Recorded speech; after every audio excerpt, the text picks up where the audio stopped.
সবচাইতে বেশি জান্নাতে প্রবেশ করাবে যে আমল, বিষ্ণু বললেন এক হচ্ছে আল্লাহর ভয়, আরেক হচ্ছে সর্বোত্তম আচরণ। প্রিয় ভাইরা, ইসলামের মেজাজটাকে চিনে নেন, ইসলামের এসেন্সটাকে বুঝে নেন। আমরা ভালো আচরণকে গুরুত্ব দিতে চাই না।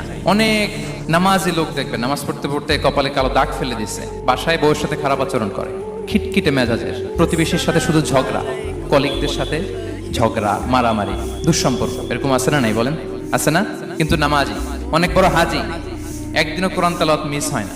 তো এত আবাদত করেও সে ইসলামের আসল এসেন্সটাকে ধরতে পারেনি। বিষ্ণু বললেন সবচেয়ে বেশি জান্নাতে প্রবেশ করাবে যে দুটি আমল, একটি হচ্ছে তাকওয়াল্লাহ, আল্লাহর ভয়, আরেকটি হচ্ছে উত্তম আচরণ, সর্বোত্তম আচরণ। তো আমরা যেন উত্তম আচরণের অধিকারী হই, আমার স্ত্রীর সাথে যেন ভালো আচরণ করি, প্রতিবেশীর সাথে যেন ভালো আচরণ করি, ছেলে মেয়েদের সাথে যেন আমাদের অ্যাটিটিউডটা ভালো থাকে, আচরণটা ভালো থাকে, কলিগের সাথে যেন ভালো থাকে। বিশ্বনবীর আচরণ যেমন ছিল তেমন আচরণ যেন আমরা গড়ে তুলতে পারি। আওয়াজ করে পড়ুন আমিন। শুনুন, আবু দাউদের এক